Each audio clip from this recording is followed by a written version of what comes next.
anniversaire à Louis aussi. Mes chers collègues, ce plan va nous permettre d'affirmer notre volonté qui porte en 5 points. Construire une politique culturelle autonome, mais en recherche de complémentarité avec l'État. Porter une politique culturelle qui s'adresse au plus grand nombre de manière visible et exigeante. D'être prioritairement aux côtés des collectivités qui doivent composer avec des ressources très inégales. Continuer à soutenir fortement les festivals. Et enfin, d'affirmer notre singularité au travers des grands projets culturels.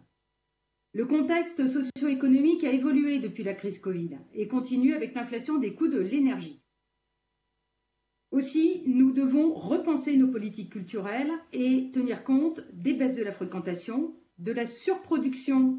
Rappelons que le spectacle vivant a été très soutenu pendant la crise sanitaire et donc les créations peinent à trouver leur public.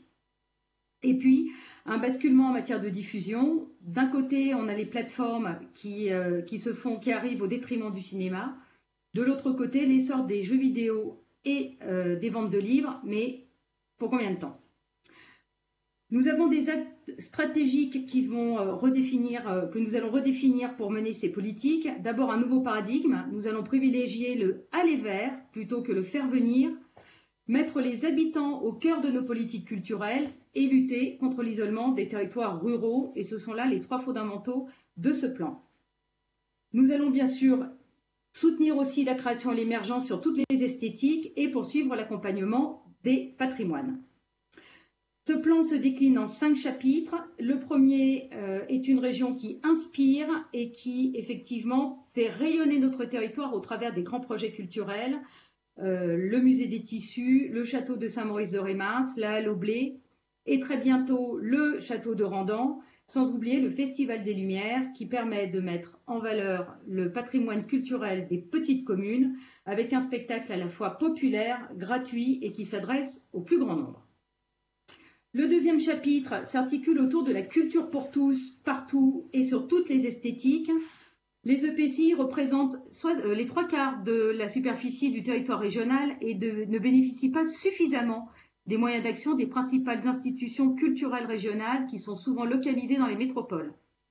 Pour corriger ces déséquilibres, nous allons nous appuyer entre autres sur l'éducation artistique et culturelle qui va nous permettre de lutter contre l'isolement des territoires ruraux et consolider l'action culturelle au bénéfice des publics prioritaires de la région que sont les lycéens, les seniors, les personnes porteuses de handicap, les personnes hospitalisées, etc.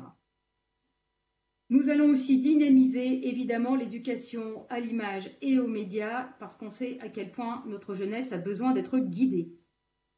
Un 3e chapitre sur le spectacle vivant et un enjeu de reconquête des publics, de conquête de nouveaux publics en intégrant tous ces enjeux de rééquilibrage, en ayant une attention particulière à l'accès au spectacle vivant, sans oublier bien sûr les musiques actuelles qui sont une filière fragile, et en faisant attention aux défis climatiques, attention particulière sur la sobriété des déplacements, d'où la nécessité d'une offre de proximité.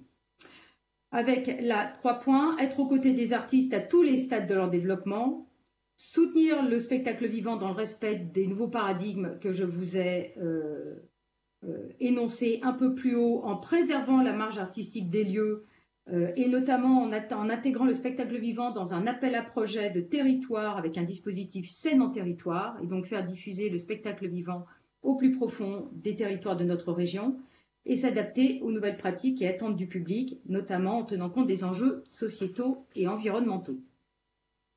Un 4e chapitre sur les fortes mutations pour accompagner les industries culturelles et créatives.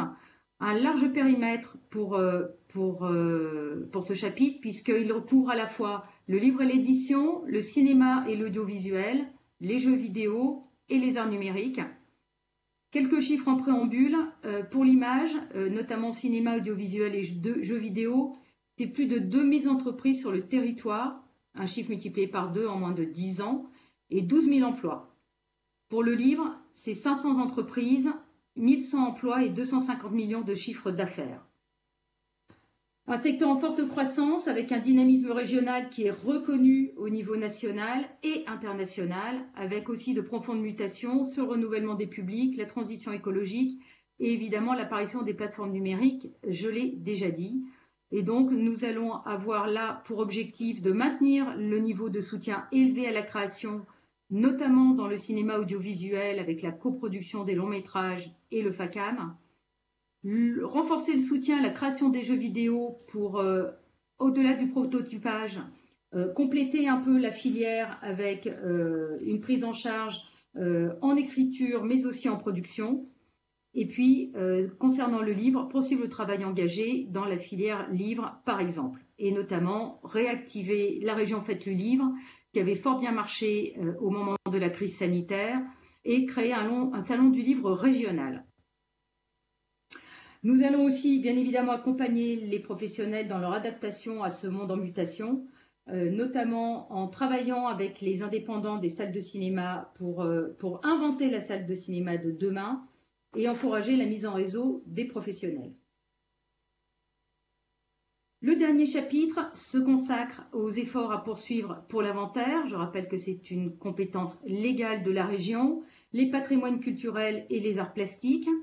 Concernant l'inventaire général, nous allons tenter au cours de ce mandat de mettre en lumière le travail très important qui est fait par nos chercheurs, en resserrant les liens avec la délégation tourisme et ma collègue Sylvie Fayolle, que je salue, de manière à pouvoir mettre en tourisme le patrimoine culturel.